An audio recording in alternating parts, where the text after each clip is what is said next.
Unraveled. Just, wow. I knew that book would pack a punch. Everything leading up to it said that this book has some huge information. But nothing, and I mean nothing, could have prepared me for what I encountered in those pages. That book took my pre-existing theories about Keith's powers to the next level and then some. And then I realized something huge. Something so phenomenal that it shakes the very foundation of everything we know is true about the Elven world. Hi, my name's Avi, and this is Unraveling KLC. Hello, and welcome to my video. So the first thing I would like to say is please forgive the audio quality. I'm using AirPod mics. I'm sorry if it bothers you, but I think you're going to be interested in what I have to say, because this seriously changes everything.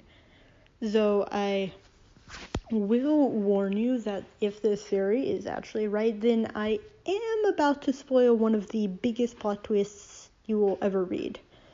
So, yeah, beware of that. Possible spoilers ahead. I feel like that's something you could say with every theory, but this just feels big enough to make that really clear. Anyway, if you're still here, you were probably just like, just tell me already. And fair enough. So without further ado, let's get going.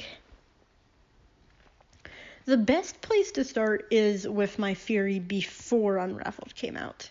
I had already figured out that Keith and Elysian had a power source inside of them.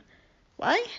Well, Elysian because the book kept talking about this crazy power source in Elysian, and then some person walks out of thin air and says that their name is Elysian and that they're the power source that they've all been looking for, so I mean, that's pretty obvious. I am sure most people got that, but then I was thinking about Keith having the power source because Elwyn said that a ripple went through the air when Keith used his commands. Likely the ripples of a power being expelled. And the narration of Keith's POV even pointed out that his empathy had gone down after using his first command, but was back full-fledged in the morning. Almost as if he had released the power and that needed time to build it back up. This power source inside of Keith made me think that Elysian must have been some kind of experiment as well, but the original council may have seen her as a genetic monstrosity and locked her away, washing everyone involved's memories. But the emotions of the idea stayed with the people, and so the idea of Elysian, in Elven Paradise, I would suppose, as paradise is roughly what Elysian means, the Greek mythology and stuff, and that this idea of a paradise would have continued to be whispered between the elves, sparking rumor and rebellion in the shadows. This theory that had been tying itself tighter and tighter in my brain, weaving its way everywhere in the story, so that I was really sure that must be it, and I had even meant to post a video about it before Unraveled came out, but my good old buddy procrastination had other ideas. So, alas, here I am with only the remnants of my passionate theory. That was kind of mostly wrong, but it was, I believe, key in understanding what I am now even more confident is actually the dark secret behind the lost cities that Shannon keeps alluding to. This is because I don't think I was very far from the truth with my original theories.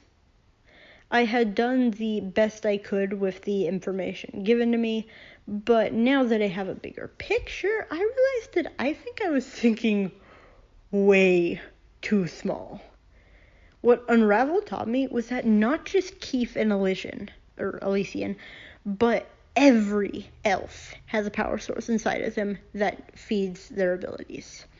But according to Alvar, not just their abilities, but their skills too. Even their concentration while light leaping. And so far, from what I've seen, no one has posted a single video or post that I can find talking about this. I don't have like a million social medias. Really all I have is YouTube, basically, and Pinterest, if that counts. But I mean, I would think that if it was a big thing all over everywhere, people figuring this out, then it probably would have made it to YouTube by now. Or someone would be saying something, but I haven't found anything. Maybe I'm wrong, and this is a whole big buzz going on. But maybe not. Truthfully, it does at this point feel kind of obvious to me. But it did leave my friend speechless when I told her, so I don't even know. But this is just, I mean, the theory is only what I believe is the truth that changes everything. Only that elves and humans aren't as different as what we've been led to believe. Only that the power source that resides inside every elf is what makes them what they are. Without it, they are weak, unfocused, limited, and oh, so human. Ever wondered why elves look so much like humans, especially compared to the other species? Why not because the first elves were humans? Ever wondered why the other intelligent species don't have any special abilities quite like the elves?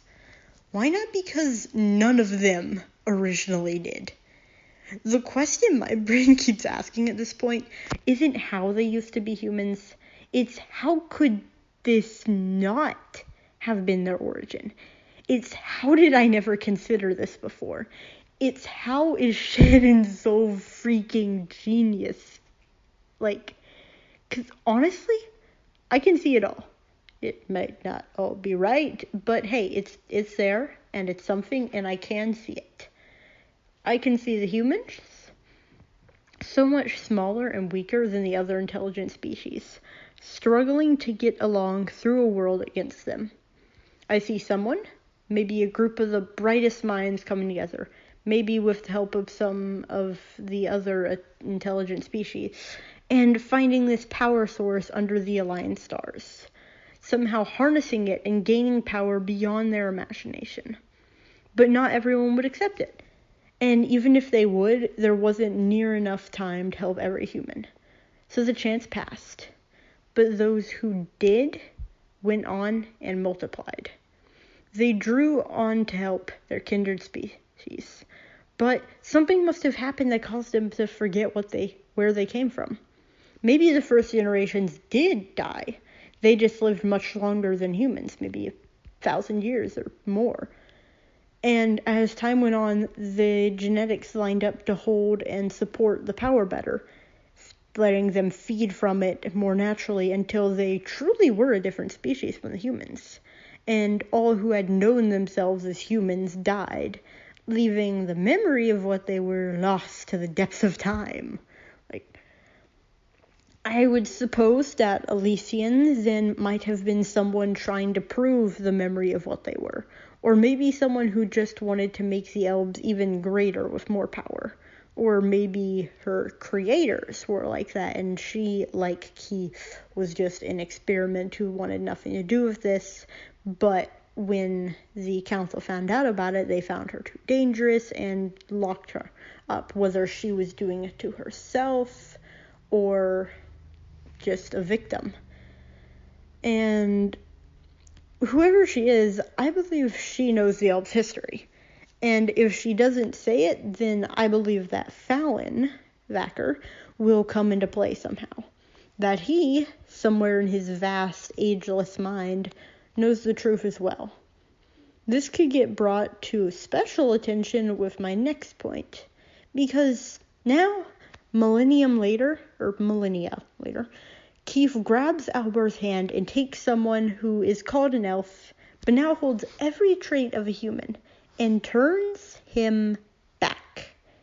So, if Keith can take a former elf and bring back his power, can he do the same to someone who has always been human? Can Elysian? Or further still, if they can they take them away? What if the group that went to Elysian Island didn't just get their powers turned off? What if they had their powers taken? All of them. Everything that makes them an elf. What if, through nearly all of Book 10, they are human?